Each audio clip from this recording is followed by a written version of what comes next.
بهذا السيشن إن شاء الله رح نقدم ثلاث أبحاث. رح نبدأ بالبحث الأول Modeling of Parking Garages Fire. رح يقدم هاي البيبر بروفيسور سعد دهيدي. Professor Saad, he has a PhD in mechanical engineering. He's a full professor in Belgium. His research interests include fire safety engineering, thermal and energy engineering. تفضل دكتور، أهلا وسهلا فيك. Thank you. Good afternoon, ladies and gentlemen. My presentation today concerns a new topics of the engineering, which is fire safety engineering, and mainly the heat and smoke evacuation in case of fire.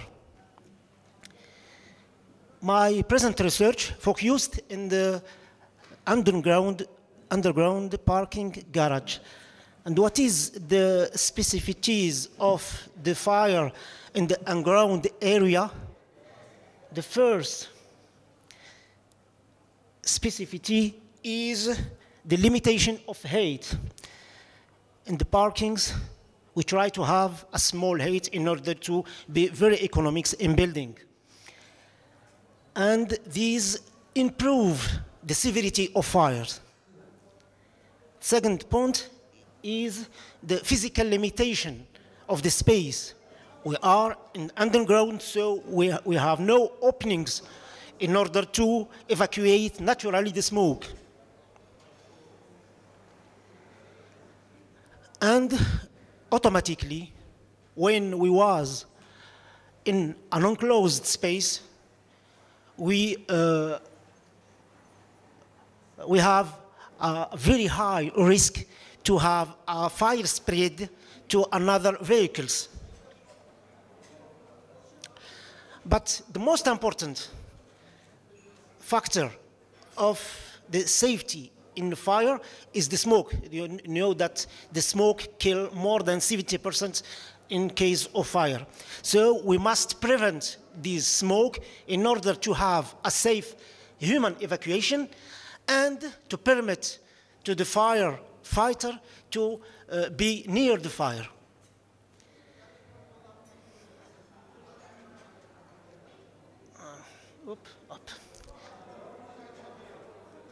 How we try to approach this problem?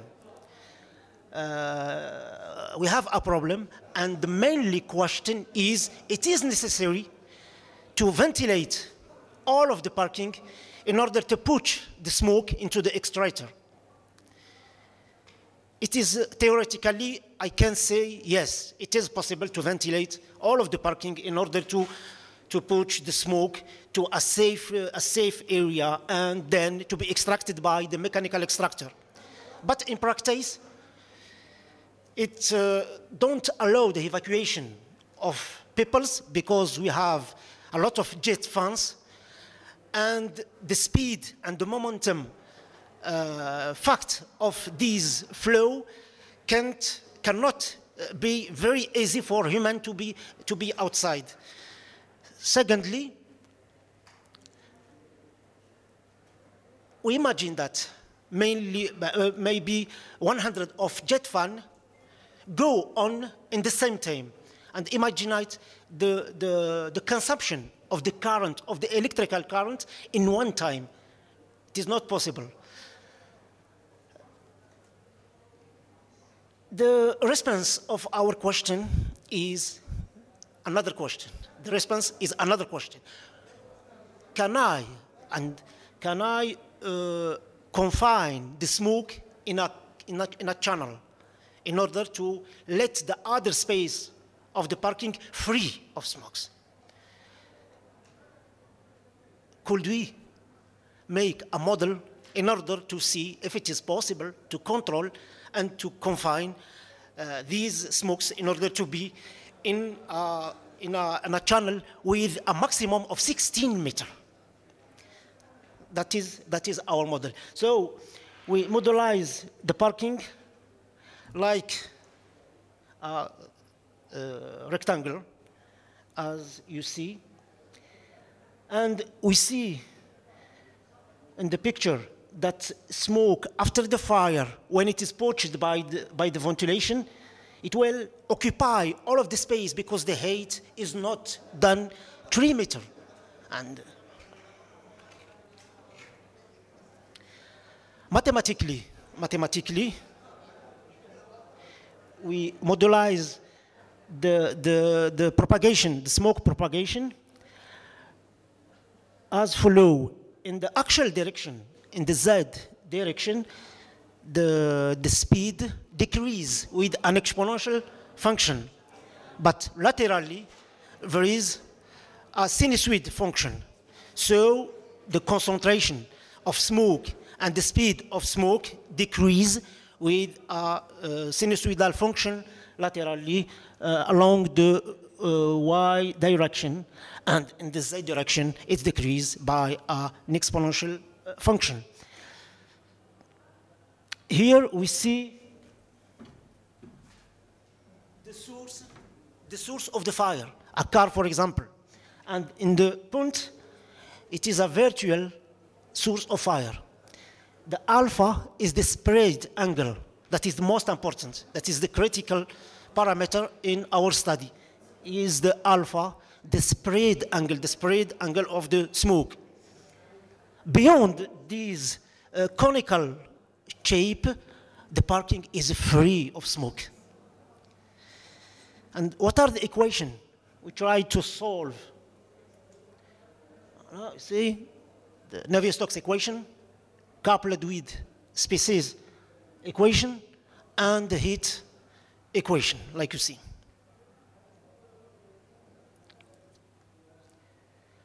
With our assumption, with the past assumption, we obtain another equation systems which we try to solve with the initial conditions by the range quota model. And what are the results? In the first feature, we can see that the spread, the angle spread, alpha,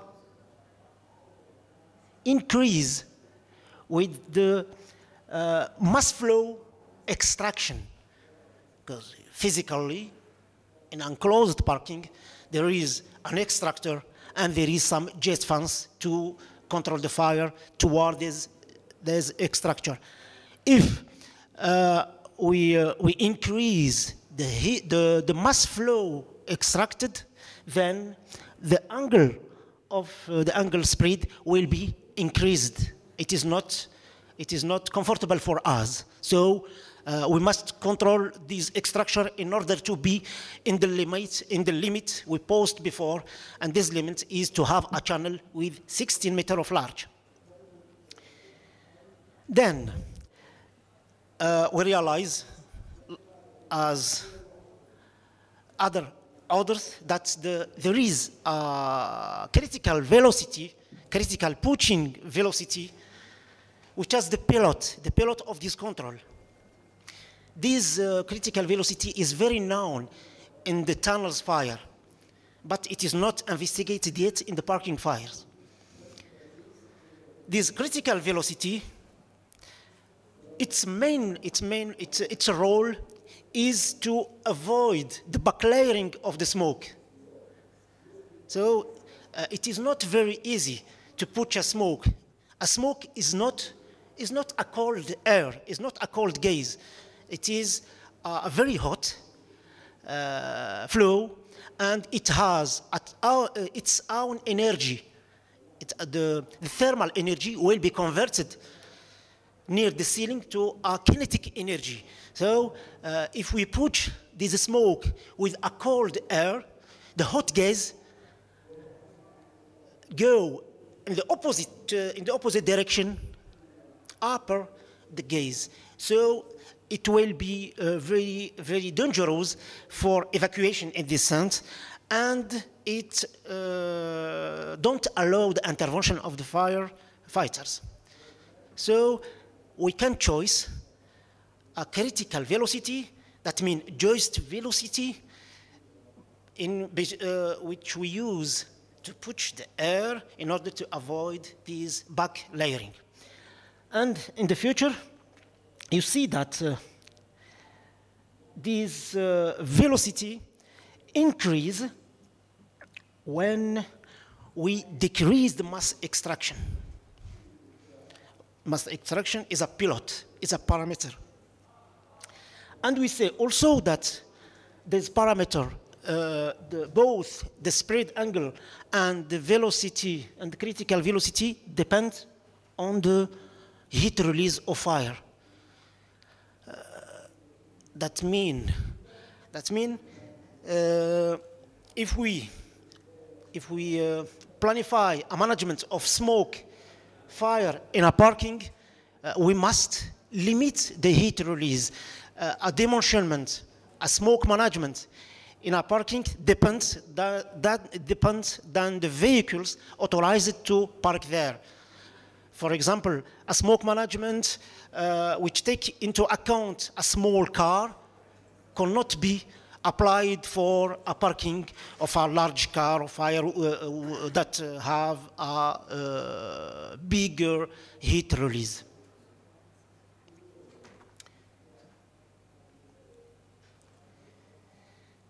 The limitation was the height of the parking.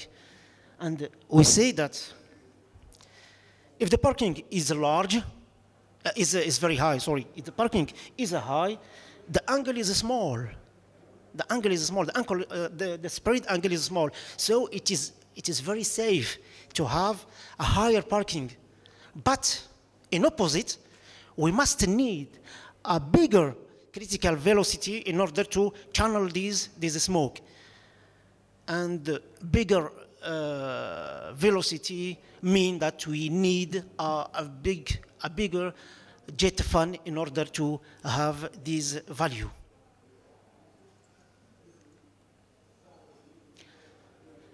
So it is a new mathematical model. The motivation of this project, it was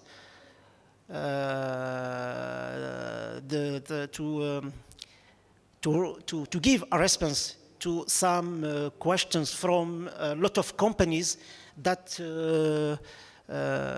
want to be economics in order to control a fire. So for the moment, we can see that it is possible to manage a fire and confine a fire in a small channel with a condition to control the critical velocity and the mass flow extraction, mass flow air extraction.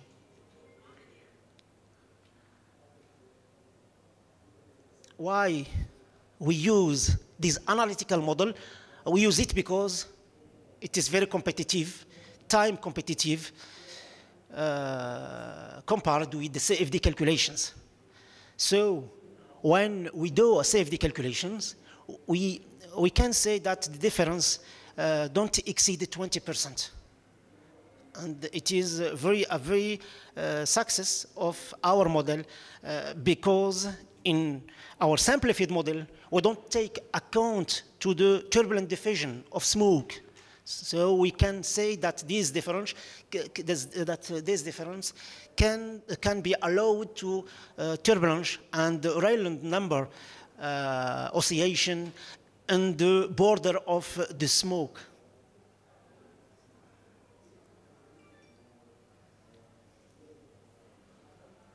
Voilà. I conclude, like I said, that the critical velocity, it is a very critical parameter, and it must be precisely controlled if we want to have a safe evacuation in case of a fire. My response, and I assume it is possible to confine a smoke in a channel and let another space of the parking free of use and free of evacuation. The end. I thank you for your attention. Thank you very much. Thank you. Thank you for the time and the effort you put to be with us today. If you don't mind, we need to open questions. Please, anybody, if you have any questions. Yes.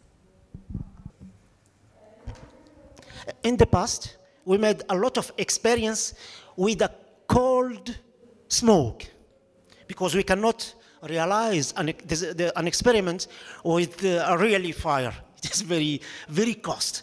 So we have an idea about the diffusion of the smoke. Secondly, we realized and we accomplished some simulation, some CFD simulation, in order to have this distribution of the smooth concentration and the heat. So this is a numerical distribution, and we must have an interpolation. But we found that a sinusoidal approach is fit better the result. You understand? So our model is based upon simulation result and experimental small results, because in experiment we cannot have we cannot approach really the fire. No. We made an experiment in the real parking, but with a cold smoke. There are some machine, cold smoke. This is a cold smoke, but I know that it is not the real fire because we have the thermal energy and the gas. But it gives us an idea about the diffusion of. But at the end, you made it with a real fire? Yeah, no, not real fire. It is not possible. As to know that your experiment and your models are correct. No, the experiment with a cold smoke is very different than the real fire, because there is another, the energy equation is neglected because. What I'm saying, that how to know that your module is correct? By CFD, I told that CFD give a result which our model give a result that fits well our model with 20% difference. 20% difference. And I think, and I know that this difference is due to the turbulent diffusion, because in my model here, I don't take into account the terminal diffusion and eddies in the border of the smoke canal. Thank you for your time. It's a computational fluid dynamics. This is a very big logiciel already validated, like Phoenix, Star City. It solves the momentum equation, species equation, heat equation. So it solves the model. It solves the equation that represents and control the phenomena. So the CFD we used is fluent. ANSYS CFD is approved by NASA, the American NASA. So it is very known software. Let's take the last short question, please. Is this proposal applicable for parking with 3 basements, 4 basements, vertical parking or horizontal parking such as malls?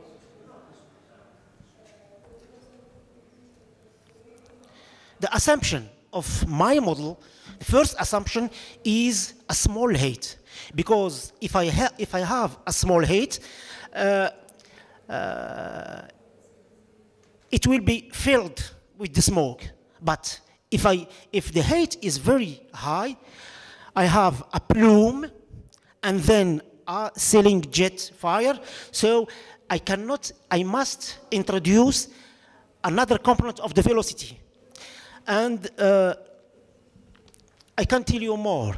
If you have a lot of stair of the parking, the quantity of smoke generated will be doubled for each floor. For example, if I have, I say, 10 kilogram per second smoke issued from the fire in the first, in the second, you will have 20, because there are a border, and this border double the heat flow, and it is very complicated. And in the scientific paper, we describe this by spill plumes. Spill plume. Okay, thank you so much. Thank you very much. ننتقل الآن للورقة البحثية الثانية بعنوان Lightweight Concrete Beams and Their Moment Curvature Generation Using the Fiber Approach. سيقدم هذه الورقة البحثية دكتور زياد تقي الدين. دكتور زياد هو عميد كلية الهندسة في جامعة البتراء، حاصل على ال PhD from Louisiana State University from USA. He's an associate professor currently of structural engineering. His research interests include nonlinear computational mechanics, material modeling and characterization, mechanics of solids and structures. أهلا وسهلا فيك دكتور زياد. أهلا فيكم جميعا، ورجاء سامحوني الصوت شوي ضارب، بس راح أحاول قدر المستطاع إني أوصل الفكرة. I will be delivering my presentation in English. Dear conference attendees, welcome to this presentation entitled Lightweight Concrete Beams and Their Moment Curvature Generation Using the Fiber Approach. This work is done by myself, Dr. Ziad Taqiyuddin, and my respected colleague, Dr. Yazan Al-Momani. We are both professors at the Civil Engineering Department, Faculty of Engineering, University of Petra, Amman, Jordan.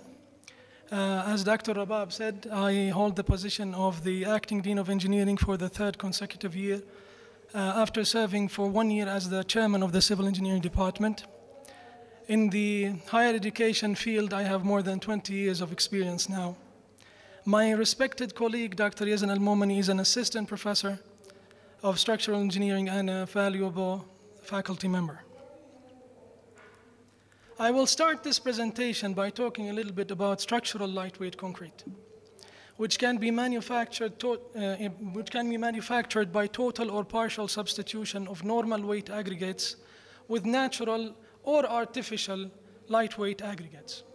Now, lightweight concrete has advantages and disadvantages. I'm going to be focusing on the points of strength here, mention some of the characteristics of lightweight concrete, including reduced dead load due to the lower density of the lightweight aggregates themselves, reduced reinforcement ratios due to the decreased overall weight of the structure, reduced construction cost apparently, less stress concentrations and thus less cracking. This one here is a very important one. At the interface between the cement matrix and the lightweight aggregate, the stress concentrations are lesser in lightweight concrete than their counterparts observed when using normal weight aggregates. And the reason for that is that the lightweight aggregates are weaker, they're softer, so the stress concentrations are released, stresses are distributed more evenly, and less cracks are thus initiated.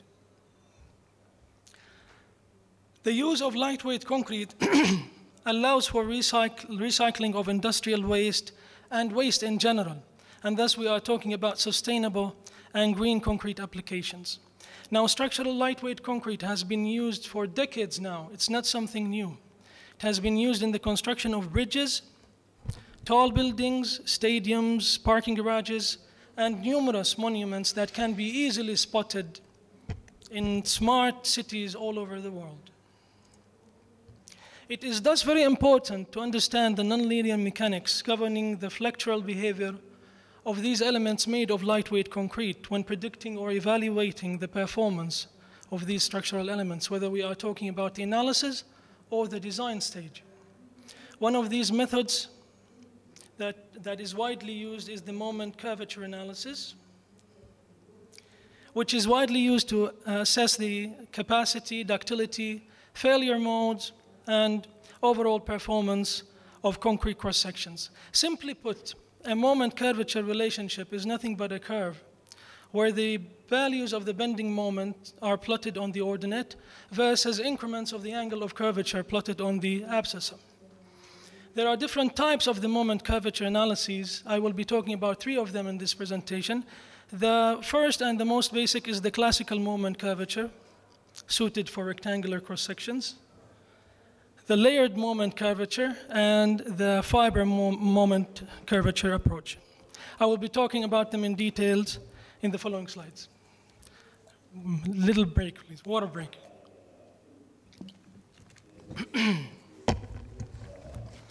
Okay. In the classical moment curvature approach, bear with me, there are some details here. This one is suited for rectangular cross-sections or cross-sections where the width is constant with respect to the depth. What we do here, to generalize the whole thing in 1 minute, we are incrementing the angle of curvature of the cross-section, and in each increment of the angle of curvature, we are incrementing the neutral axis distance C in order to obtain the strains in the constituents of the cross-sections, which are the lightweight concrete matrix and the reinforcing bars. Now, these strains are used to calculate the stresses in the constituents. The stresses are used to calculate the internal forces of the cross-section in order to establish equilibrium. If equilibrium is established, then we can calculate the value of the bending moment at a particular increment of the curvature. Now, to be able to do all this, we need certain assumptions, including perfect bond between steel and surrounding concrete, linear strain distribution in order to have our strain compatibility relationships, and we need to assume material constitutive models for the cross-section constituents. I've put together here a simple flow chart to show you the algorithm of the classical moment curvature. Again, we need to define cross-sectional parameters, material parameters, and model parameters, increment the curvature, increment the neutral axis distance C, and then use the neutral axis distance C in each increment to determine the required strains in the lightweight concrete matrix and the steel reinforcing bars, integrate the lightweight concrete constitutive model, then sum the forces and the force contributions of steel reinforcement, all of that in order to establish equilibrium. If equilibrium is established, then we calculate the value of the bending moment corresponding to that particular increment of curvature. If not, then we have to increase the distance to the neutral axis and go through all the procedure again. It's an iterative, non-linear process, and it keeps going until all the increments of the curvature have been exhausted. Now, if that does not work, for cross-sections that are a bit more complicated, we can use the layered approach, which is a special case of the fiber approach to come. Here we have the fibers as fibers extending in the horizontal directions, layers. In order to obtain the moment curvature relationships, what we do here for complicated shapes like the one shown in the figure, we have an uncomposite I-beam poured monolithically with the on-topping or overlaying slab. Here, what we do is that we divide the cross-section into parts in order to satisfy the geometry. Then each part is subdivided into layers in order to perform the iterative nonlinear analysis. The area of each layer, I'm sorry if the voice keeps going up and down, it's because of the mic. The area of each layer is assumed to have an equivalent rectangular shape. Now there is an easy way out, which is assuming that the neutral axis is always located at the centroid of that layer. This results in approximation and requires larger number of layers to have good results.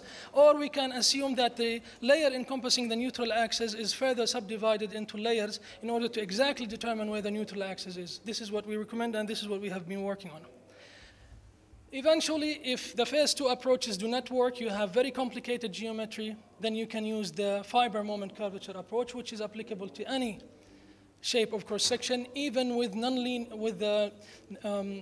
let's say, arbitrary reinforcement arrangement.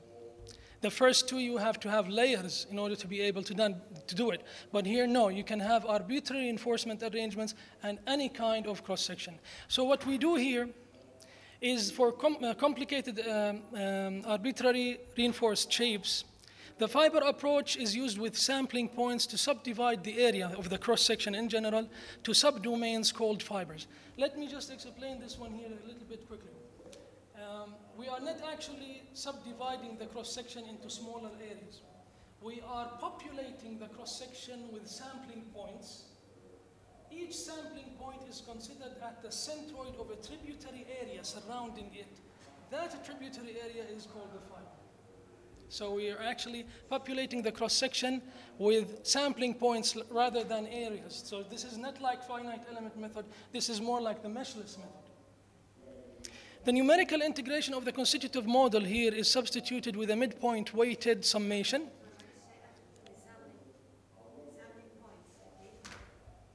The whole idea? Yes, look at this shape, please, here. I'm not dividing the cross-section into areas, small areas. No, I'm populating this cross-section with points. They are called sampling points. Each point of these points is considered as the centroid of a tributary area surrounding that particular point. So we are calling it the fiber approach, but it's eventually a quadrature rule. Okay? So what we are doing here again is that we are substituting the integration of the constitutive model with the midpoint weighted summation according to a quadrature rule, where the quadrature points are the actual sampling points, and the quadrature weight is function of the tributary area of the fibers themselves. Okay.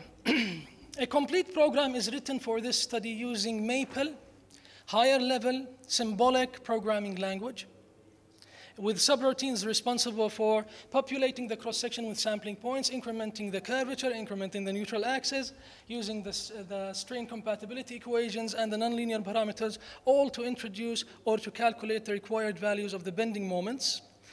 The results are then stored in matrices or tables only to be produced graphically, all under one umbrella, all on one platform called Maple Symbolic Programming. Now, the scope of this study, we are dealing here with 4 full-scale 4-point bending tests of under-reinforced lightweight concrete beams that were theoretically and experimentally tested by Sharif et al. In their work published in 2014. I am conducting a theoretical study to compare the results with an actual study that already happened, where they have tested the beams theoretically and experimentally.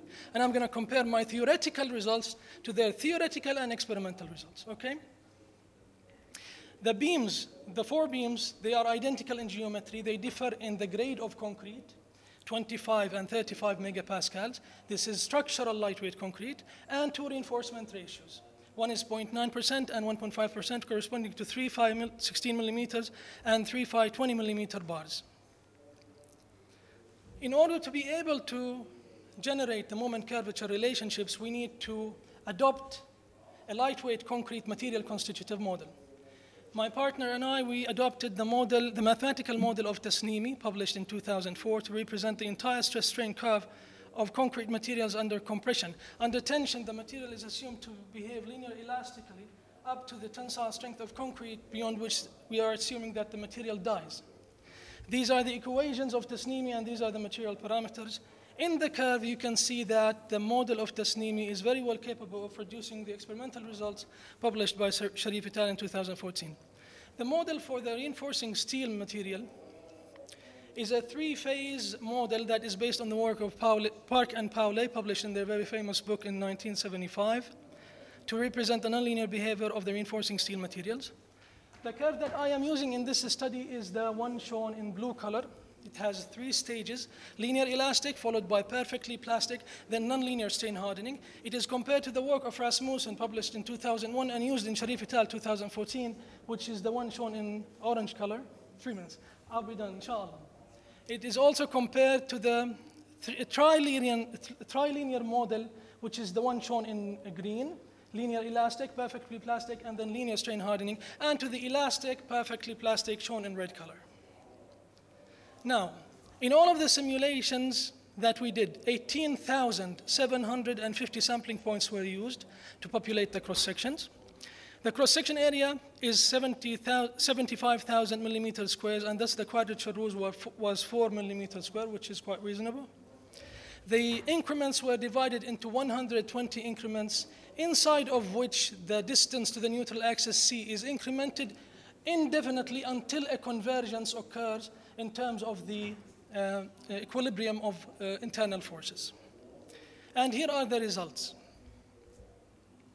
These results here are for the beam that is 25 megapascals and 0.9% reinforcement ratio.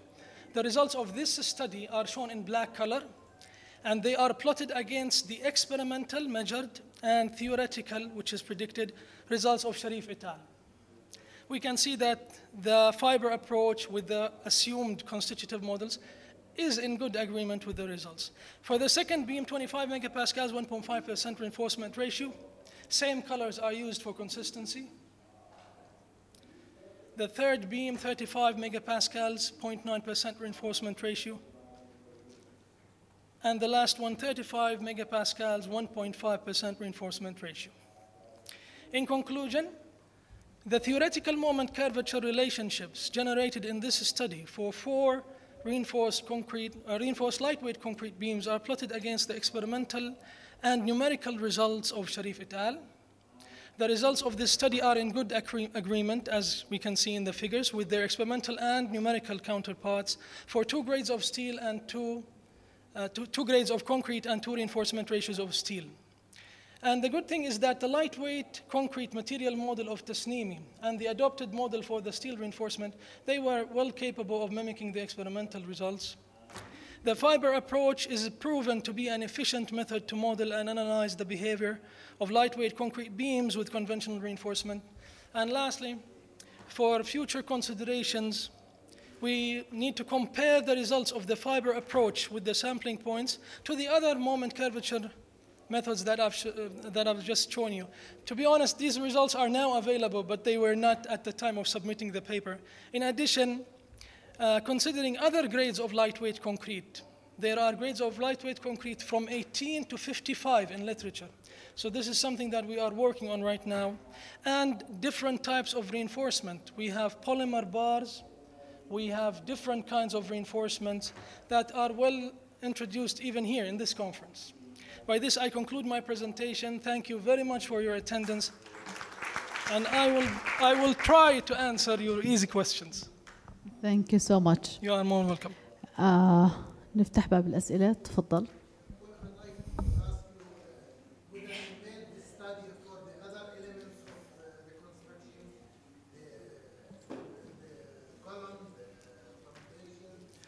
No, sir. This study is particularly and specifically for flexural behavior of beams. Any beams. No, I'm planning to, but not yet. In this study, it's just specifically for flexural behavior of beams. To be able to compare my results with the published ones. You are most welcome. في أي أسئلة أخرى؟ أنا صراحة عندي سؤال دكتور. تفضلي دكتورة. Did you try complicated sections to compare it with the previous models? I can try whatever question that you can think of, but the problem is, are they available in literature for comparison? So yes, the strength of the fiber approach is to actually apply it to complicated, very unusual cross sections, but the experimental part is not actually available. Yeah, this is why I'm asking you this. This is something that you can do at the University of Jordan, and we can collaborate on the results, inshallah. Yeah, that would be a great idea. I will be, of course. It will be our honor. Yeah, thank you so much. You are most welcome. Any more questions? شكرا جزيلا لك دكتور زياد. Thank you all for attending.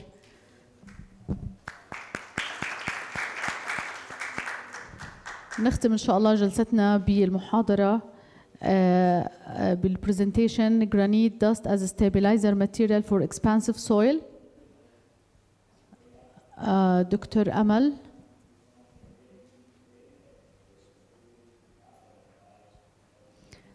تقدم هاي البرزنتيشن أمل محمد. She's an assistant professor from Sudan University of Science and Technology. Her research interests include RC analysis and design, material technology. أهلا وسهلا فيكي دكتورة، تفضلي.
السلام عليكم. إن شاء الله سأتناول ورقة بعنوان Effect of Granite Dust on Geotechnical Properties of Expansive Soil،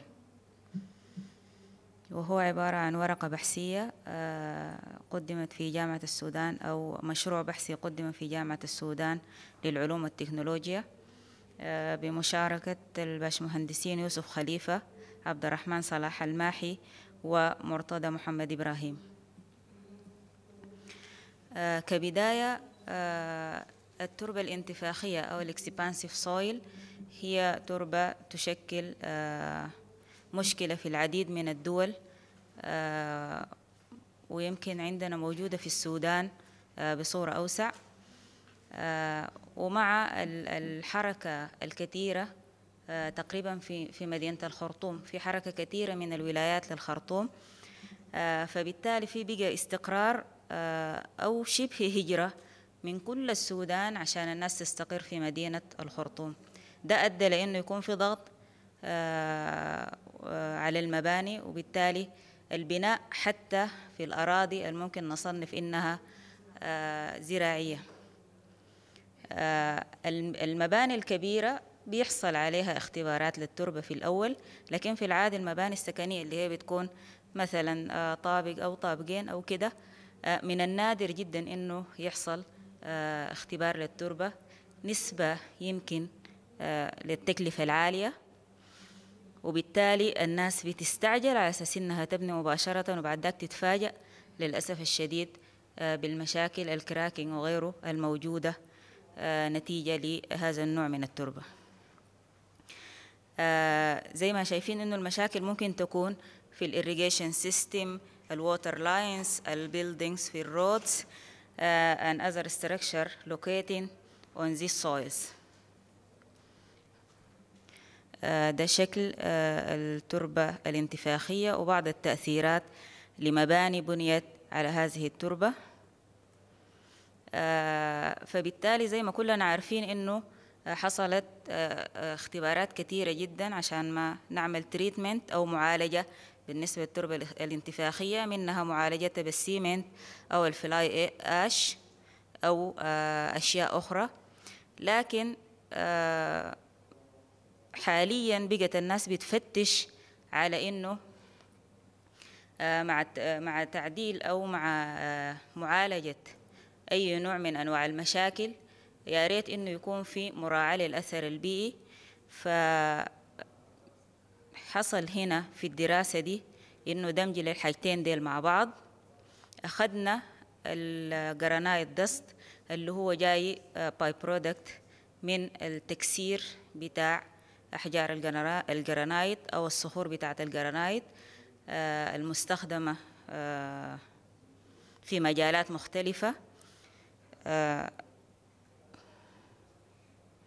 اللي هو لو شفنا هنا الشكل بتاعه اللي هو الجرانايت دست، ونلقاه بيتواجد بكميات كبيرة بعد تكسير الصخور دي، وإذا بقى موجود ساي فبيأثر لنا على البيئة. فبالتالي كان واحد من الاقتراحات إنه يستخدم عشان ما يقلل أو عشان ما يعمل تحسين للتربة الانتفاخية. شلنا التربة من منطقة في الخرطوم اسمها الخرطوم شمال أو الخرطوم بحري، اللي هي في منطقة اسمها كوبر. كان الحفر على بعد 1.5 و2 متر من السطح، والخواص بتاعة التربة اللي هي زي ما ظاهرة في الشكل، الخواص بتاعتها الليكويد ليميت كان 58%، البلاستيك ليميت 31، البلاستيسيتي اندكس 27. إذا كان ما بين 20 لحد 35 تصنف بأنها ميديوم. الماكسيمم دراي دنسيتي 1.4، والأوبتيمم مويشر كونتنت 24، والسويل بريشر 120. زي ما قلنا الجرانايت دست جبناه برضو من الكسارات. بالنسبة للجرانايت أخذنا نسب للجرانايت دست اللي هي التجربة أو السامبل نمبر 1 كان 0، كان بنفس التربة اللي جبناها من الموقع. بعد ذاك أضفنا 15% و20% 25% و30% عشان ما يكون عندنا 5 ميكسز. الخلطات دي عملنا عليها تجارب اللي هو الليكويد ليميت تيست والبلاستيك ليميت والكومباكشن تيست عشان ما نشوف الأوبتيمم برسنتج الممكن نستخدمه بالنسبة للجرانايت دست، وهل حيحسن في الخواص بتاعة التربة دي ولا لا. حسب النتائج لو لاحظنا عندنا في الليكويد ليميت كل ما زادت قيمة الجرانايت دست في العينة أدتنا انخفاض في الليكويد ليميت كان واضح جدا من 58% بالنسبة للعينة اللي هي 0% إلى 43 بالنسبة للعينة اللي هي كان فيها 30%. بالنسبة للبلاستيك ليميت كان عندنا 31% للتربة اللي جبناها، قلت نسبة البلاستيك ليميت 25 24 أقل حاجة كانت 24.5. بالنسبة للبلاستيسيتي اندكس من 27 حصل 16.87. بالنسبة للمويشر كونتنت والماكسيمم دراي دنسيتي برضو حصل improvement. لو لاحظنا من 1.423 الماكسيمم دراي دنسيتي حصل increasing ل 1.687. وبالنسبة للمويشر كونتنت حصل decreasing من 24.06 إلى 18.6. أيضا حصل تحسن واضح في الإسويل بريشر من 120 بالنسبة للزيرو إلى 35 كيلو نيوتن على المتر المربع بالنسبة لل30% من الجرانايت دست. وتوصلنا من خلال التجربة دي إلى إنه استخدام الجرانايت دست ممكن يعمل improvement بالنسبة لخواص التربة لحد نسبة 30%. وممكن كريكومنديشن لدراسات تانية إنه تزداد النسبة على أساس إنه هل حيكون في زيادة ما بعد 30% أو لا. زي ما قلنا ده النقصان اللي حصل، ونقدر نقول إنه فعلا استخدام الجرانايت دست عمل لنا improvement لمختلف الخصائص بالنسبة للإكسبانسيف سويل. شكرا. شكرا لك دكتورة أمال على هالبرزنتيشن المثيرة للاهتمام. في حد عنده أي أسئلة؟ تفضل.